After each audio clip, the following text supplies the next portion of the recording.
Nam yo ho ning ge ko nam yo ho ning ge ko nam yo ho ning ge ko nam yo ho ning ge ko nam yo ho ning ge ko nam yo ho ning ge ko nam yo ho ning ge ko nam yo ho ning ge ko nam yo ho ning ge ko nam yo ho ning ge ko nam yo ho ning ge ko nam yo ho ning ge ko nam yo ho ning ge. Hi, I'm Margaret. For those of you who haven't been to this vlog before, this is where we apply Buddhist philosophy and practice to the issues of daily life. The reason we do that is because it works so well. So today we have a question. I'm not enjoying chanting, and I used to. What has happened? The topic then is, has your faith slipped? 6 ways to get back on track. You know, when you're faced with many problems, or ones which are not resolving easily, it's just simple to feel overwhelmed. You may feel like a victim at the mercy of other people or forces in society, such as the economy.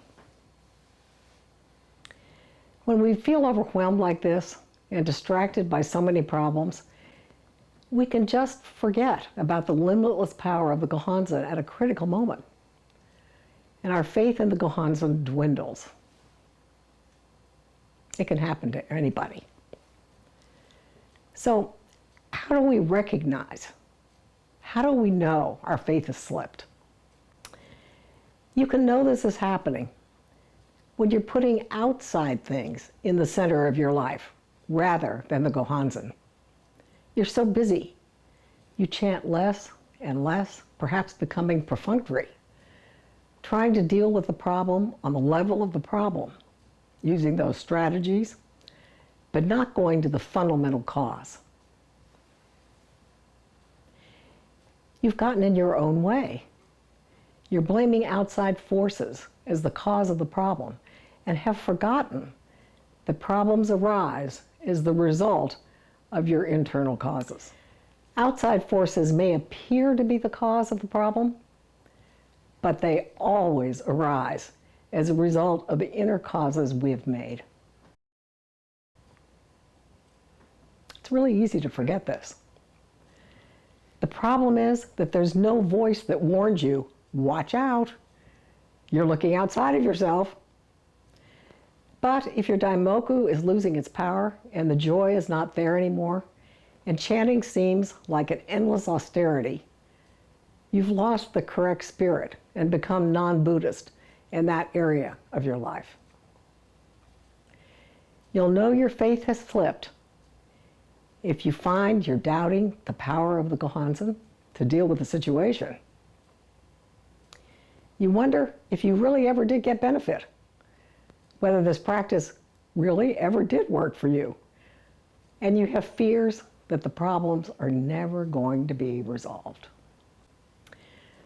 So what can you do to be able to get back on track? First, find a friend in faith. Greg Martin, U.S. Study Department leader, points out that the Daishonen's strict guidance is not to waste your time trying to fix things outside of yourself. He says the Gohonzon has almost no power in the outer realm, but has a large amount of power to change you and reform your life. So it's a matter about looking inside again. This is where our faith gets off track without our being aware of it. And we need someone to point out to us what has happened, whether it's a friend in faith or whether you go for guidance from one of the leaders. Craig says, or actually it was Nichiren, a poor man cannot earn a penny just by counting his neighbor's wealth, even if he does so night and day. That neighbor is looking outside of himself. The second thing you can do is chant for wisdom. When we change inside, then our circumstances change outside. The Gohonzon doesn't change the outer circumstances. We do, by changing ourselves and chanting to change our destiny, to turn poison into medicine.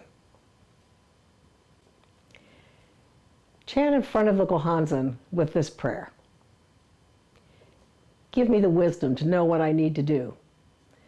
Give me the wisdom to know what action I need to take. Then you'll make progress, because now you're looking in the right direction within yourself. The third thing you can do to get back on track is to make a determination. Sit down in front of that Gohonzon and make a strict determination. It's a commitment that you're going to do what is ever necessary to achieve this goal. Without a determination, your prayer can kind of tend to slip into mere hope.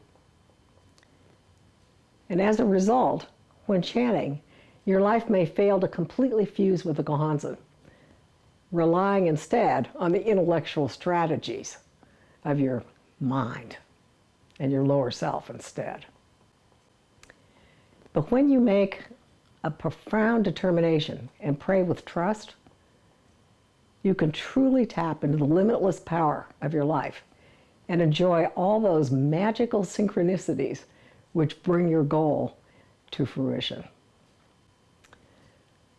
The fourth thing you can do to get back on track is to take 100% responsibility.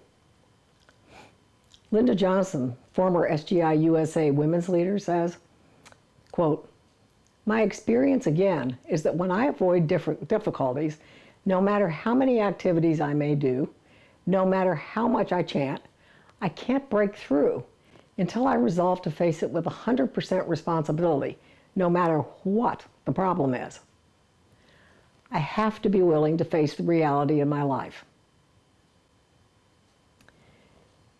Nichiren Daishonin tells us that we must have the courage, the guts, to use our practice for the things we think we can't do. Then, he says, one will be as strong as a demon armed with an iron staff. He says, "I, Nichiren, have inscribed my life in Sumi ink, so believe in the Gohonzon with your whole heart. Muster your faith and pray to this Gohonzon. Then what is there that cannot be achieved?" The fifth thing you can do to get on track is to continue to strengthen your faith. When we base ourselves on the mystic law and the Gohonzon, the law of cause and effect becomes clearly apparent in our lives. As we all know, this law applies without exception to everyone. But because of various conditions, our karma, negative causes, the depth of our faith, and other reasons, sometimes the results aren't immediately clear. So it's hard to see or understand the cause leading to the effect. But as long as we continue strengthening our faith through faith, practice, and study, remember that study part, we'll possess a clear mirror, the Gohonzon, and a solid foundation to draw from. With this, the path of cause and effect becomes clearly visible, and we will see actual proof.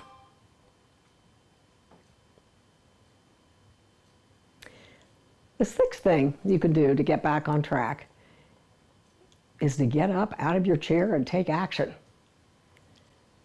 It's vital to take action. The wisdom and courage that emerge with your strong prayer enables you to take the best action toward achieving your goals. Never give up. If you stop making efforts toward achieving your goals, you're never going to see them realized. As long as you keep your determination strong, you can always change poison into medicine and never fail to show actual proof. We all know this requires a lot of perseverance, but it's important to remember we'll gain benefit in direct proportion to our own determination and efforts in faith. So in summary today, we looked at how to recognize it when your faith has slipped. And then we looked at 6 ways to get back on track. Now, if you've liked this vlog, share it with people that you know and are struggling, but also with friends who just enjoy reminders from time to time. And here are 4 other blogs related to this topic. Number 1, why it's important to forge your mind of faith. Number 2, chanting but doubting results, problem or opportunity. Number 3, are you aware of external hindrances to Buddhist practice? And number 4, warning signs you're battling fundamental darkness. The URLs will be in the description box underneath this vlog. If you're struggling, find a copy of Stepping Stones, my book on the basics of the chanting practice. The reminders there can help straighten out problems. If not available, you can find it on Amazon or on my website. I can't tell you how much I'm enjoying your comments, and I'm making a point to answer each one. Your questions are the topics for this vlog, so please keep them coming. If you don't want me to use yours, just let me know. But just know, I never identify the writer. I'll see all of you in 2 weeks.